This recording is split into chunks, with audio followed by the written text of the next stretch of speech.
فروغ دیتا ہے نہ کہ اسے روکتا ہے۔ اب ہم بات کرتے ہیں قرآن کی روشنی میں عورت کی اہمیت معاشرے میں۔ تو قرآن کی ایک لائن ہے جس کا ترجمہ کچھ اس طرح سے ہے کہ اللہ تعالیٰ فرماتا ہے کہ عورت اور مرد ایک دوسرے کے مددگار ہیں۔ عورت اور مرد ایک دوسرے کے مددگار ہیں کس لیے؟ خیر خواہی کے کاموں میں، بھلائی کے کاموں میں۔ لیکن علی وقار ہمارے معاشرے میں عورت کو معاشرے کا حصہ ہی نہیں مانا جاتا۔ یہ پہلی تقریب ہے علی وقار، یہ پہلی تقریب ہے جس میں عورت اس طرح شرکت کر رہی ہے۔ اس سے پہلے آج تک اس شہر میں کوئی ایسی تقریب نہیں ہوئی جس میں عورت کی شراکت کو اہمیت دی گئی ہو، جس میں عورت کو شریک کرنا ضروری سمجھا گیا علی وقار۔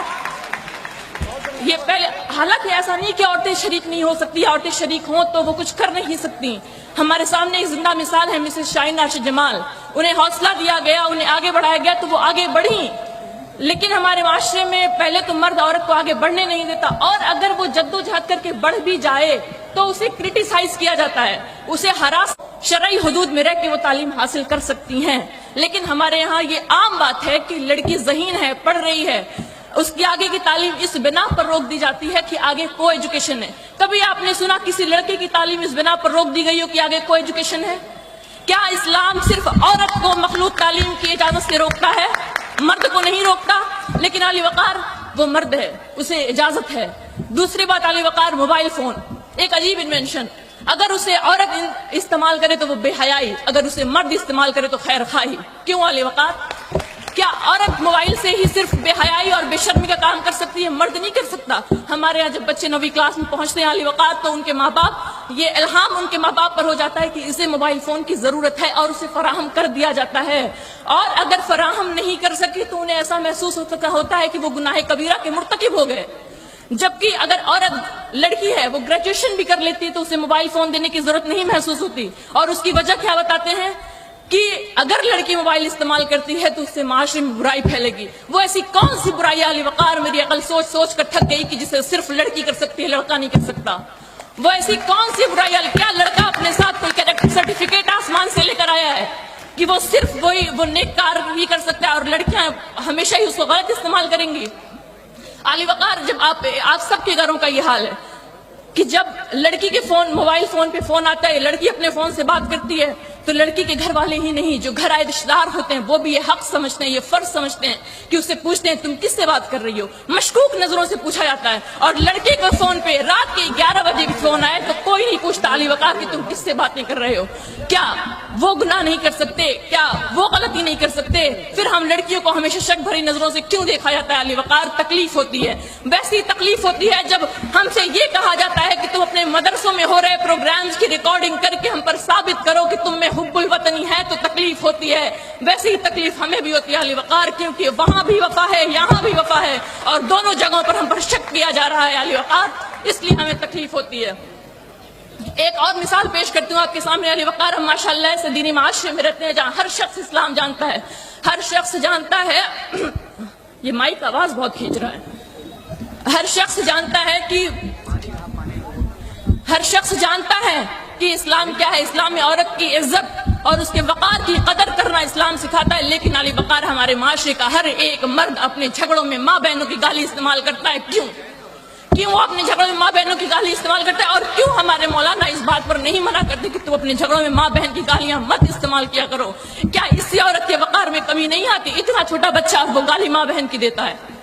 علی وقار اس سے کہاں برائی پھیلتی ہے؟ برائی تو جی میں وقت کے لیے تھوڑی سی معذرت چاہتی ہوں کیونکہ یہ دکھ ہے جو مجھے بولنا ہے۔ بولیے، آپ سے گزارش ہے کہ آپ بولتے رہیں۔ جی علی وقار، میری اگلی بات یہ تھی کہ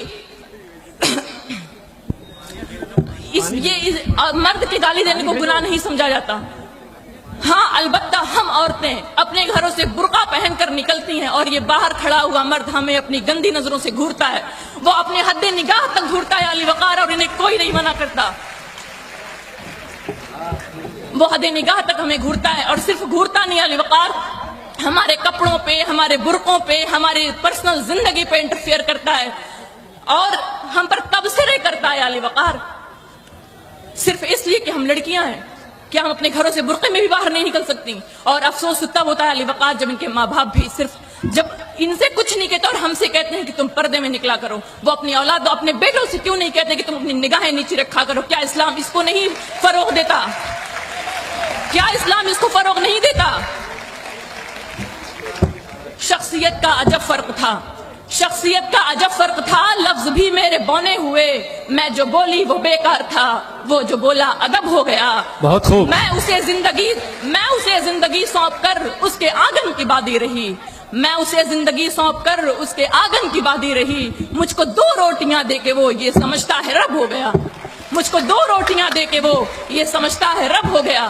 علی وقار، آج جہاں ہماری قوم پستی کے گہرے سمندر میں گھرے جا رہی ہے، وہاں ہمارے قوم کا مرد کیا کر رہا ہے؟ عورتوں کے کپڑوں پر تبصرے کر رہا ہے. علی وقار، تاریخ کے پنوں سے ہمیں مٹانے کی کوششیں کی جا رہی ہیں اور ہماری سوسائٹی کا مرد عورتوں پر تبصرے کر رہا ہے. یہ جو انگریزوں نے 100 سال کی غلامی کی علی وقار، اس میں سب سے زیادہ نقصان ہماری قوم کا ہوا ہے، کیونکہ 100 سال کی غلامی میں ہم 800 سالوں کی بادشاہت کا وہ دور بھول گئے. سار کے پھول اپنے تھے، رات کی رانی ہماری تھی. سار کے پھول اپنے تھے، رات کی رانی ہماری تھی. یہی وہ سرزمین ہے جس پہ سلطانی ہماری تھی. کسی آتنکوادی سنگٹھن کا سر نہیں اٹھا، کسی آتنکوادی سنگٹھن کا سر نہیں اٹھا. حدود ملک میں جب تک نگہبانی ہماری تھی، حدود ملک میں جب تک نگہبانی ہماری تھی. علی وقار، ہمیں تاریخ کے پنوں سے چن چن کر ہٹایا جا رہا ہے. اس لیے یہ وقت ہمیں بلا رہا ہے کہ آؤ مسلمانوں آؤ، کیونکہ اگر تم اب نہیں آؤ گے تو تم ختم کر دیے جاؤ گے. کوشش کریں علم کے میدان میں آگے بڑھنے کی، کیونکہ یہی ایک راستہ ہے. اگر ہم اپنے آپ کو بچانا چاہتے ہیں تو علم کے میدان میں آگے بڑھیں. سیاست میں زیادہ سے زیادہ ہیں، کیونکہ ہم نے سیاست دوسروں کو سونپ دی اس طریقے سے گویا وہ ان کی جاگیر ہو، اور ہم سیاست سے دستبردار ہو چکے ہیں. ہمیں ضرورت ہے کہ ہم ایڈمنسٹریشن میں آئیں زیادہ سے زیادہ، سیاست میں آئیں زیادہ سے زیادہ. اگر اب بھی نہیں اٹھتے تو مر جاؤ کہیں جا کر، اگر اب بھی نہیں اٹھتے تو مر جاؤ کہیں جا کر. یہ سہنا روز کی ذلت، یہ جینا روز گھبرا کر. علی وقار، میں تمام نوجوانوں سے، کیونکہ ایڈمنسٹریشن میں ہم لڑکیاں نہیں آ سکتی کیونکہ ہم پر بہت ساری بندشیں ہوتی ہیں، تو میں ان نوجوانوں سے کہتی ہوں کہ تم اپنی قوم کی ذمہ داریوں کو سمجھو اور سیاست میں اترو، ایڈمنسٹریشن میں اترو. تمہارا وطن، تمہاری مٹی تمہیں چیخ چیخ کر بلا رہی ہے. ابھی سانس ہے، ابھی وقت ہے، ابھی سانس ہے، ابھی وقت ہے، ابھی لوٹ آ میرے گمشدہ. میری بات اتنے صبر و تحمل سے سننے کا بہت شکریہ. بہت شکریہ. آپ تھیں مس زیبا فردوس.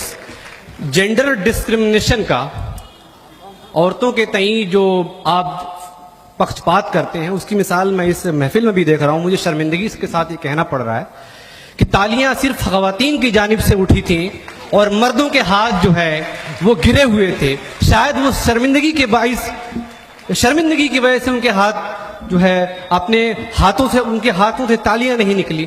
میں ان سے گزارش کرتا ہوں، یہ آپ کے گھر کی بیٹی ہے، یہ آپ کے گھر کی بہن بھی ہو سکتی ہے. آپ اس کے لیے شرمندگی اپنے آپ کی ختم کرنے کے لیے ایک بار زوردار تالیاں بجائیے ان کے استقبال کے لیے.